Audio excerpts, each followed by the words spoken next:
I like a simple world where common things are done in common ways. I suppose you could say that I'm a man of the people. We are ordinary, it's true, and that's why we're doing all this. It's this town that isn't normal. Yes, this abnormal town. How should I put it? The city is like a parody of the sort of novels I used to read when I was younger. Dreaming. Oh yeah, what kind? Like a William Gibson book? More like Philip K. Which Dick. parts? Not as controlling as the societies George Orwell depicted in his work, and not quite as wild as those in Gibson's either. Philip K. Dick, huh? Never read him. The title of my address is, If You Find This World Bad, You Should See Some of the Others. Le titre de mon discours sera The subject of this speech is a topic which has been discovered recently and which may not exist at all. I may be talking about something that does not exist. Therefore, I'm free to say everything or nothing. le sujet de ce discours est sur quelque chose qui a été découvert il y a quelque temps. We are living in a computer-programmed reality. So if I wanted to check it out, which one should I do first? Do androids dream of electric sheep? It's a classic. There's a whole movie based on that, isn't there? The content's quite different. You should compare them when you have time someday. I'll go ahead and download it right now. No. Find the paperback.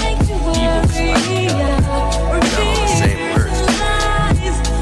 Physical books are more than the words they contain. They're also tools to stimulate the senses and adjust your thinking.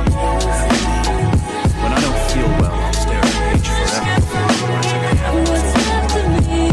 When that happens, I try to understand why, what's gotten in my way. On the other hand, there are books I can take in effortlessly, no matter how awful I'm feeling. Why do those books draw me in? I think it may be a sort of mental tuning. It's the feeling of the paper against my fingers, that familiar smell of pulp. A momentary stimulation to my brain when I turn each page. These sensations regulate and focus my brain. They make it work better. Wow, that's discouraging. Why is it every time I talk to you, I leave feeling like there's something I've been missing out on my whole life up to now? That's just silly. I sure hope so. It's almost time. Should we head out? It seems to me that in many ways, ideas have a life of their own. They appear to seize on people and make use of them. The idea which seized me 27 years ago and never let go of me was this. Any society in which people meddle in other people's business is not a good society, and a state in which the government knows more about you than you know about yourself, as it is expressed in my novel Flow My Tears, the policeman said, is a state which must be overthrown. It may be a theocracy, a fascist corporate state, or reactionary monopolistic capitalism, or centralistic socialism. That aspect does not matter. And I am saying not merely it can happen here, meaning the United States, but rather it did happen here, meaning the United States. I remember I was one of the secret Christians who fought it, and at least to some extent helped overthrow it. De partager quelques-unes de mes idées avec vous. The title of my address is, If You Find This World Bad, You Should See Some of the Others. I would like to confess that I've been asked to cut about 2/3 of my speech out and deliver as short a speech as possible. Upon examining my speech, I find that it is very easy to remove 2/3 without doing any injury to it. I even considered cutting 3/3 out of it, but there was some trouble, so I abandoned that idea. The subject of this speech is a topic which has been discovered recently and which may not exist at all. I may be talking about something that does not exist.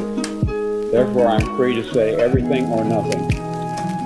I can hardly make an error if there is no such thing as orthogonal time. Orthogonal or right-angle time is the topic of my speech. I've been asked to cut about 2/3 of my speech out and deliver as short a speech as possible. Upon examining my speech, I find that it is very easy to remove 2/3 without doing any injury to it. I even considered cutting 3/3 out of it, but there was some trouble, so I abandoned that idea.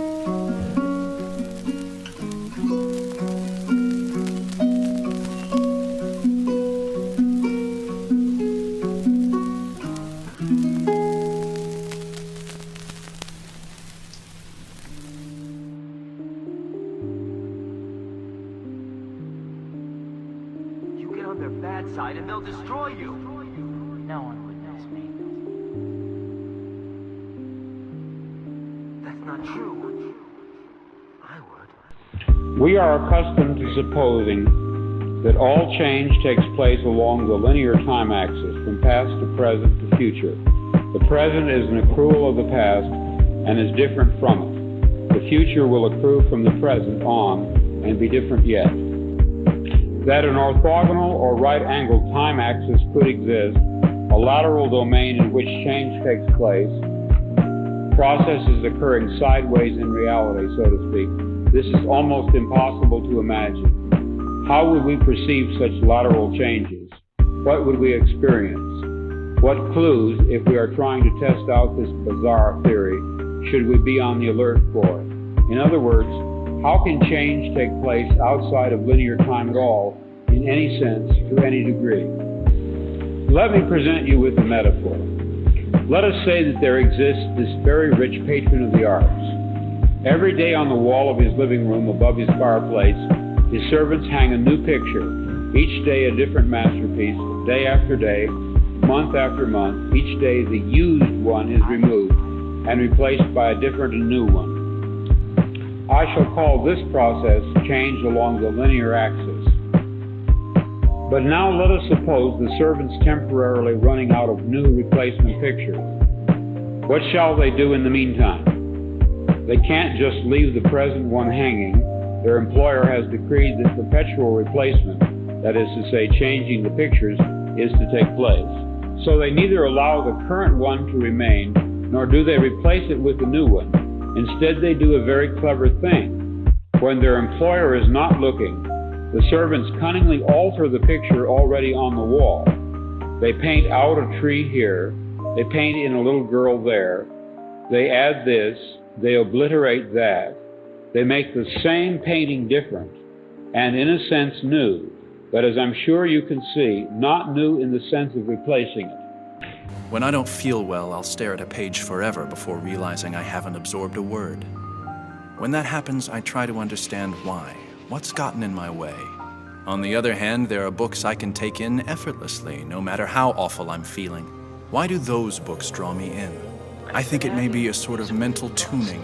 It's the feeling of the paper against my fingers, that familiar smell of pulp and glue, the momentary stimulation to my brain when I turn each page. These sensations regulate and focus my brain. They make it work better. You can get a better idea of what I mean. Perhaps you can, to at least a degree, see that although what I'm talking about may not exist, my concept may be fictional, it could exist. It is not intellectually self-contradictory. Contemplating this in theological terms, perhaps we could say that herewith we suddenly decipher the elliptical utterances which Christ expressed regarding the kingdom of God, specifically where it is Maybe everything located. we've done. He seems Maybe to it was have given all for nothing. contradictory and puzzling answers. But suppose, just suppose for an instant, the cause of the perplexity lay not in any desire on his part to baffle or to hide, but in the inadequacy of the question. My kingdom is not of this world, he is reported to have said. The kingdom is within you, or possibly it is among you.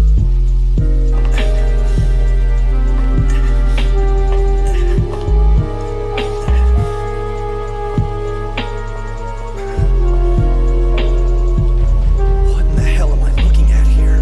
It's the truth. The real form of the solar system. The best part is we don't even have to destroy lucky it. kid. Just making this public will lead to the downfall of our society. And then the riots will really begin. No one will be able to The stop them. target's threat judgment has been reappraised. Enforcement mode. Lethal eliminated. Trigger safety released. Aim carefully and eliminate the target.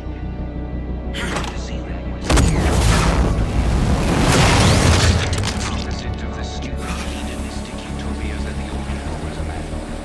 A world of fear and treachery and torment, a world of trampling and being trampled upon, a world which will grow not less but more merciless as it refines itself. Progress in our world will be progress toward more pain. Enforcement mode. Civilizations claim that they Non-lethal will find paralyzer. love and justice. Aim calmly and subdue the target. Triumph and self-abasement. Everything else we shall destroy. Just my luck, huh? This Already sucks. we are breaking down the barriers which have survived from the war revolution. We have cut the links between child and parent, and between man, and between man and woman. No one dares trust a wife or a child or a friend any longer. But in the future there will be no wives and no friends. Children will be taken from their mothers at birth as one takes eggs from a hen. The sex instinct will be eradicated. Procreation will be an annual formality like the renewal of a ration card. We shall abolish the orgasm war. Our neurologists are at work upon it now. There will be no loyalty except loyalty toward the boy. There will be no love except the love of Big Brother.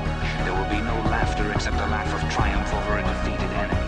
There will be no art, no literature, no science. When we are omnipotent, we shall have no more need of science. There will be no distinction between beauty and ugliness. There will be no curiosity, no employment of the process of life. All competing pleasures will be destroyed.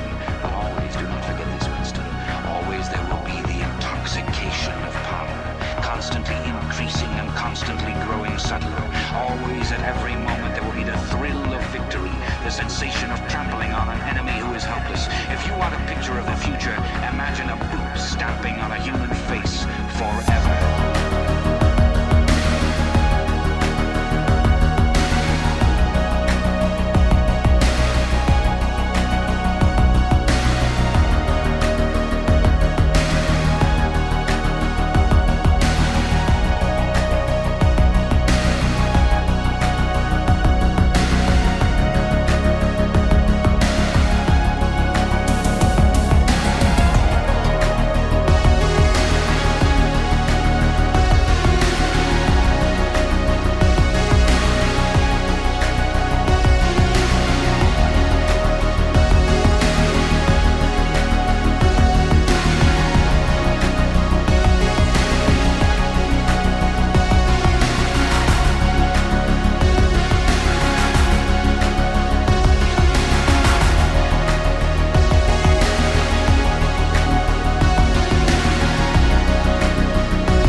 So that is the truth about the civil system, which is to say, the truth about us. Did Kagari die here? Where I'm standing? Did you kill him? We evaluated and compared the contribution Shusei Kagari would make to society throughout his life versus the risk of him revealing the secret of the civil system, and concluded that the risk outweighed the reward. That's ridiculous! You say he wasn't worth it? You couldn't judge Makishima? You are useless! You're partially right. And you and I, there's a new way.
Who have perpetrated acts far more cruel than those that Makishima has committed.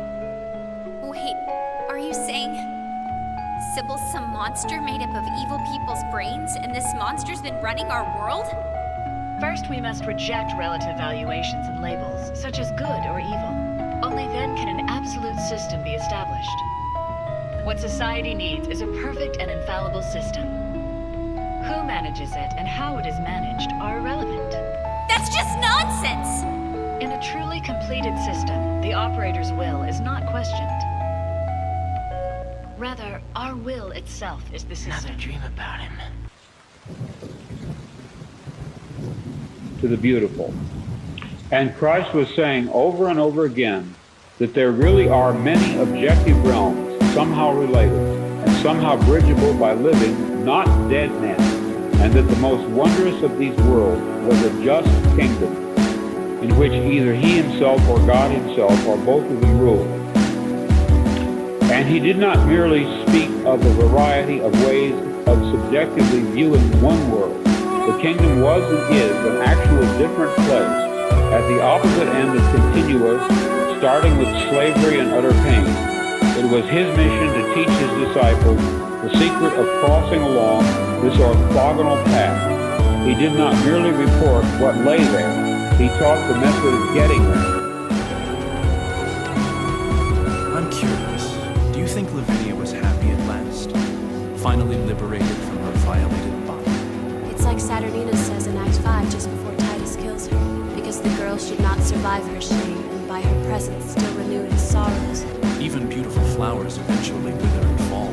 It's a fate that meets all living things one way or another.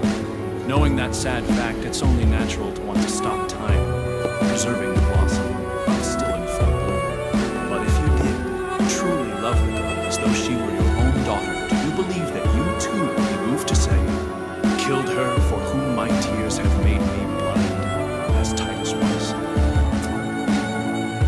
I like this quote from Titus Andronicus. And so So should I rob my sweet sons of their fee? No, let them satisfy their lust on thee. The hunt is up. The morn is bright and gray. The fields are fragrant and the woods are green. Uncouple here, and let us make a bay. They told me here, at dead time of night, 1,000 fiends, 1,000 hissing snakes, 10,000 swelling toads, as many urchins would make such fearful and confused cries. Let it be your glory to see her tears, but be your heart to them as unrelenting flint to drops of rain. And so now, go tell, and if thy tongue of yours can speak it, who 'twas that cut thy tongue and ravished thee. Write down thy mind, bewray thy meaning so, and if thy stumps will let thee play the scribe. Her life was beast-like and devoid of pity, and being so shall have like want of pity.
This gracious gift serves to delineate for us, for me at least, some aspects of the program. It causes me to comprehend him after a fashion. I think we cannot know what he is, but we can experience his functioning, and so can ask, what does he resemble? Not what is he, but rather what is he like?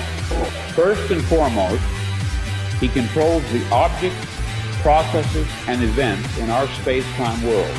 This is, for us, the primary aspect, although intrinsically he may possess aspects of greater magnitude, but of less applicability to us.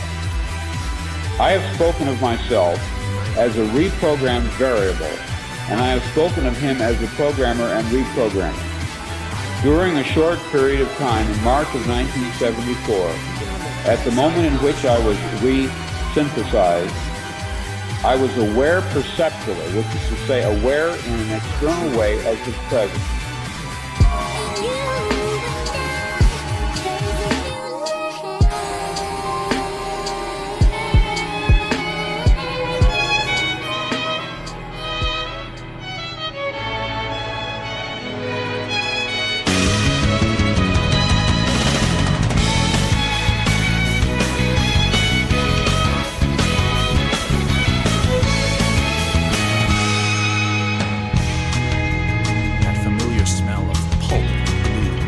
Momentary stimulation to my brain.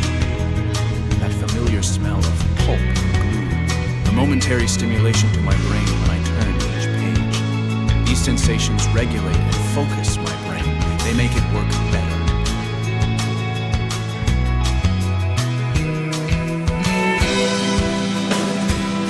They're also tools to stimulate the senses and adjust your thinking. When I don't feel well, I'll stare at a page forever.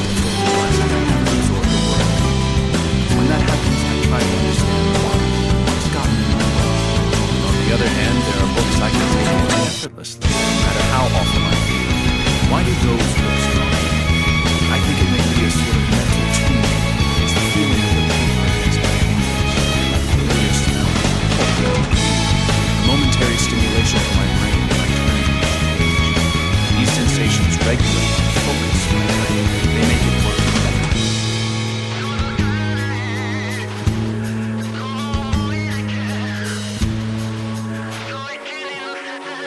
Everyone is alone. Everyone's empty. We don't really need each other anymore. With so much at our fingertips, we can find a spare for any talent. Any item, any piece of knowledge, any relationship can be replaced with a simple search and a click. I'd become bored of a world like that.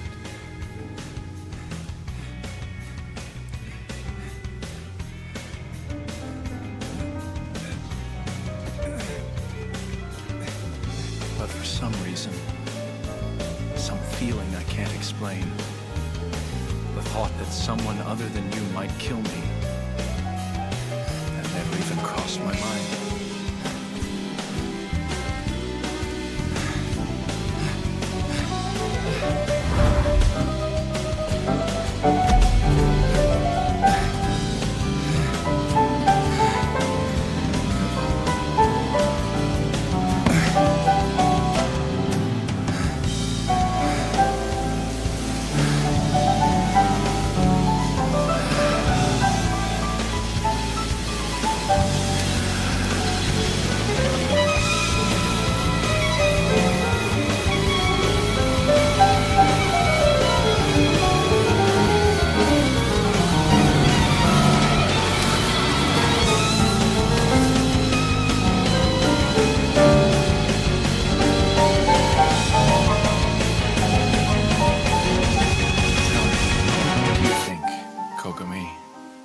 Once this is done, will you find a replacement for me? I don't know.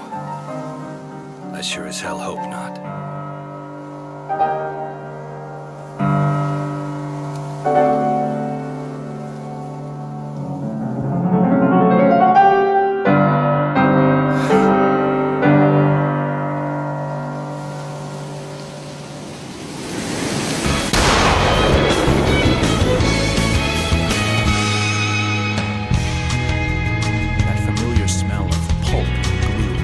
Momentary stimulation to my brain. That familiar smell of pulp, glue. The momentary stimulation to my brain when I turn to each page. These sensations regulate and focus. They make it work better.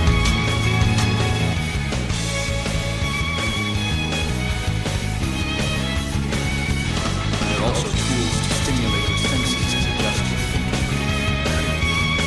When I don't feel well, I'll stare at a page forever before realizing I haven't absorbed a word. When that happens, I try to understand why. What's got me.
hopes that he will become an especially useful addition.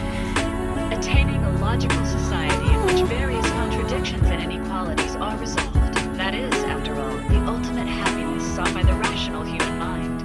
By achieving an absolutely perfect system, Sybil has transformed into an entity that embodies that ideal state of balance and harmony. But why are you telling me? Because you instinctively hate and emotionally detest us at the moment. And yet, you still cannot deny the significance and necessity of the civil system. You accept the fact that the current social order cannot and will not be sustained without the existence of civil. You place greater importance on its necessity than on its justifiability. We highly value your standards. But you said that you had to kill Cockery in order to keep your secrets. Akane Tsunemori possesses a sense of purpose that is shared by the civil system. Hence, we decided that the probability of you revealing our secrets to the world, thus endangering the system, was infinitesimally small. Don't treat me like a fool. What you are, you're just Allow us to make our assertions clear. Akane Tsunemori, would you prefer to live in a world without the civil system? You want to nod, but yet you hesitate. The idealized world you fantasize about simply isn't tangible enough at this point for you to deny the very real social order we have managed to implement. You recognize that the peaceful society we currently enjoy, thanks to a mix of happy citizens and strict regulation, is more important than anything else. So, no matter how much you may hate and resent the civil system, it still provides the foundation for that harmony, and you cannot reject it. Don't talk like you know everything about me. If we analyze your reaction, as read by the somatic scan, we can clearly grasp everything there is to know. Quit acting brave and let us have a heart-to-heart discussion. The goal of this meeting is to establish a collaborative relationship between us. Collaborative? CID Division 1 is in a state of crisis. Due to Shinya Kogami's recklessness and Nobuchika Kinoza's psychological exhaustion, the team is starting to show signs of dysfunction. Unless a new leader steps up and takes the reins in this investigation, we cannot expect success in tracking down Shogo Makishima. Mr. Kinoza, exhausted? Akane Tsunemori, because you are mired in unnecessary inner conflict, you have not been able to achieve your true potential as of late either. Your inability to fully understand the situation has been clouding your decision-making. That is ultimately the reason why we made an exception in your case and revealed to you the secret behind the civil system. We arrived at the conclusion that telling you the truth was the best way to clear your head and to motivate you moving forward. Akane Tsunemori, you too disagreed with Shinya Kogami seeking to personally punish Shogo Makishima. So you see, we share the common goal of wanting to prevent a senseless death from happening due to unchecked emotions.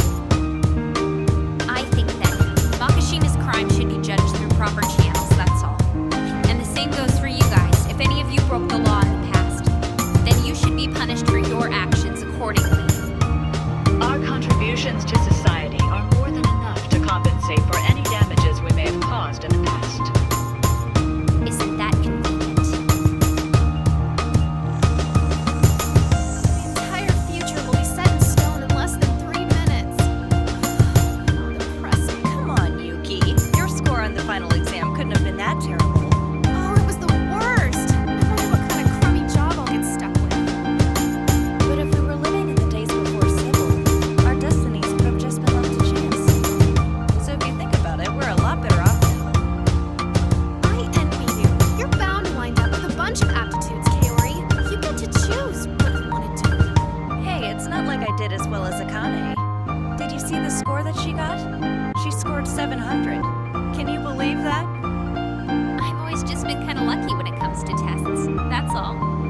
With your score in Psychopaths, Akane? Yup, you've got a rosy life ahead of you. Yeah, you really think so? It's here! Oh, my rank is C? I knew it was coming, but still, I'm in shock. It looks like mine are all dull office jobs. Not much room for advancement. I better get used to it. Hey, Akane, what about you? How'd you do? Let's see, come on. Oh, no way! You've got an aptitude for all of the central ministries. These results, you know they really are something.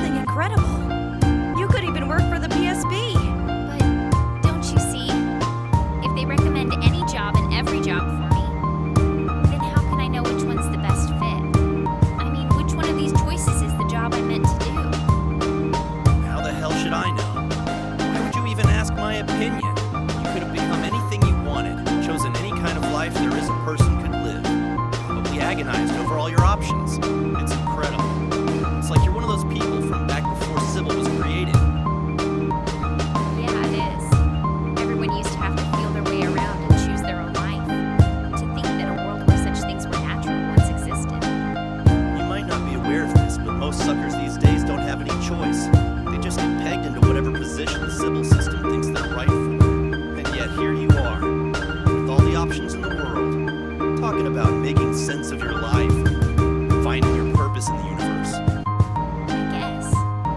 Sometimes I do stress out about it. But now, I feel like maybe it's a blessing and a luxury for me to be able to worry about having so many opportunities. I think people only have real value when acting on their own impulses and desires. So I've asked a number of people to tell me about their suppressed free will. I encourage them, I facilitate, and then I watch for the truth to play out. At that time, I had no idea what I was seeing. It resembled nothing that I had ever heard described. It resembled plasmic energy. It had colors. It moved fast. It collected and then dispersed. But what it was, what he was, I am not sure even now. Except I can tell you that he had simulated normal objects and their processes so as to copy them, and in such an artful way as to make himself invisible within them. As the Vedantas put it, he is the fire within the flint, the razor within the razor case. Later research showed me that in terms of group cultural experience, the name Brahman has been given to this omnipresent, immanent entity. One thing I really want you to know. I am aware that the claims I am making, claims of having retrieved buried memories of an alternate present and to have perceived the agency responsible for arranging that alternation, these claims can neither be proved nor can they be even made to sound rational in the usual sense of the word. It has taken me over 3 years to reach the point where I am willing to tell anyone but my closest friends about my experience beginning back at the vernal equinox of 1974. One of the reasons motivating me to speak about it publicly at last, to openly make this claim, is a recent encounter I have undergone, which, by the way, bears a strange resemblance to Hawthorne Abinson's experience in my novel The Man in the High Castle with the woman Juliana Frink. Juliana read Abinson's book about a world in which Germany and Japan and Italy. Now this is a little difficult if you haven't read the book, but he wrote a novel in which Germany, Italy, and Japan lost World War II. And he was living in a world in which they had won World War II. Juliana read Abinson's book about a world which the actress lost, and she felt she should tell him what she comprehended about the book. In other words, that his novel was true. Now, this final scene in Man in the High Castle has been the source for a similar scene in my later story, Faith of Our Father, where the girl Tanya Lee shows up and acquaints the protagonist with the actual reality situation, which is to say that much of his world is delusional and purposefully so. In other words, it's a common theme in my writing that a dark-haired girl shows up at the door of the protagonist and tells him that his world is delusional, that there's something false about it. Now, in Man in the High Castle, the situation is ironically reversed. The girl that comes to the door tells an author that his book of fiction is true. For several years, I have had the feeling, a growing feeling, that one day a woman who would be a complete stranger to me would contact me and tell me that she had some information to impart to me. And then she would appear at my door, just as Juliana appeared at Hawthorne Abinson's door. And that forthwith, in the gravest possible way, she would tell me exactly what Juliana told Abinson. And that is that my book, like his, was in a certain real, literal, and physical sense not fiction but the truth. Well, this did finally happen. I even knew that her hair would be black. I had an actual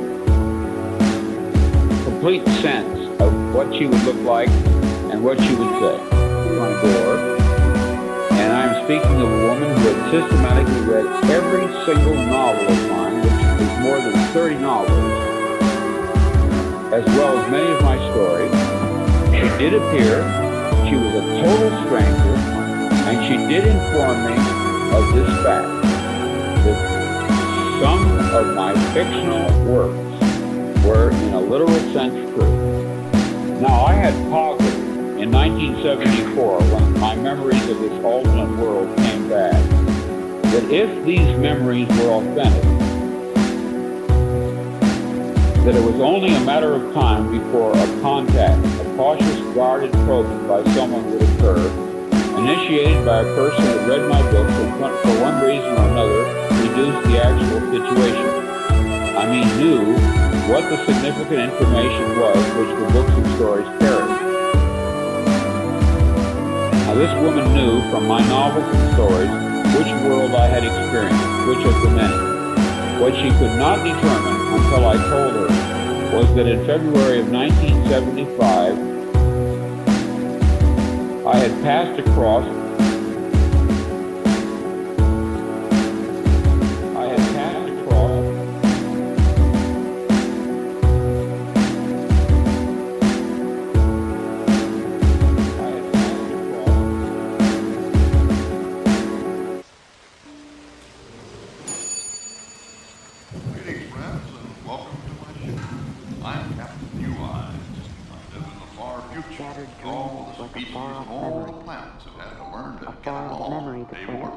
dream.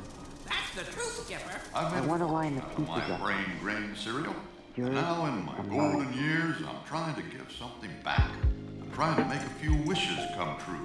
And to that end, I invented this. It's a wish radio.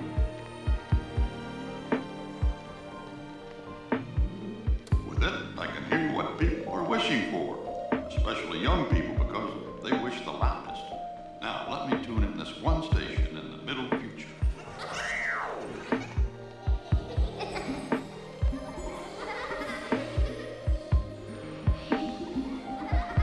I wish I had a mustache just like Daddy, just like Daddy.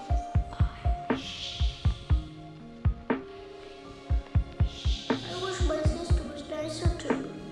I wish all the dinosaurs would be here right now. I wish I could see a Tyrannosaurus Rex. Rex? What? Why, Captain, that's me! That's me. I wish I could see one of those flying dinosaurs. Why, that's me. I fly. I wish I could see a Apatosaurus. Golly, this is great.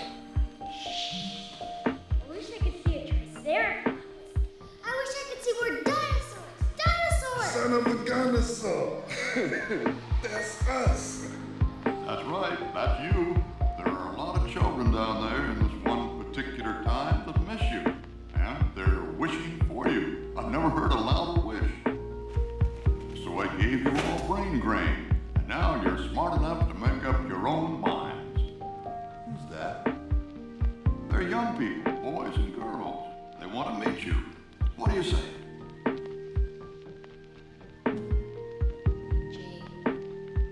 I wish I had a friend.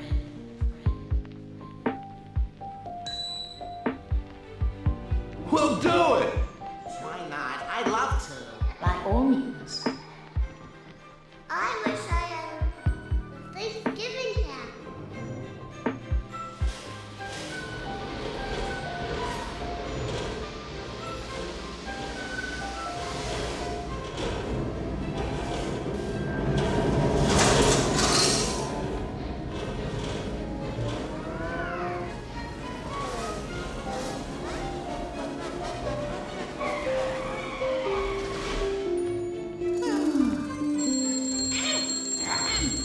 Excuse me.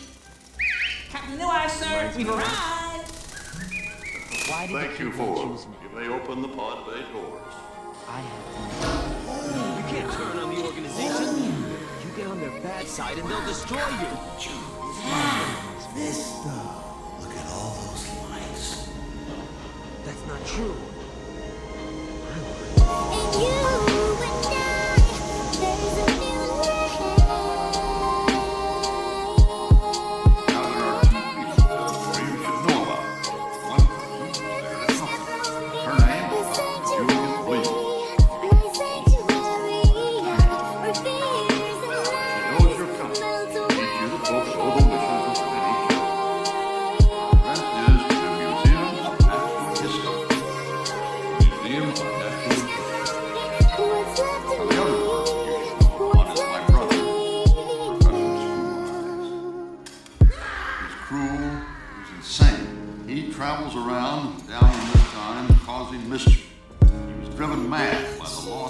die long ago. My advice to you is find Dr. Bleed and stay well clear of my dark and unhappy brother. Beyond that, just try not to step on anybody.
Together every day, right, Sora?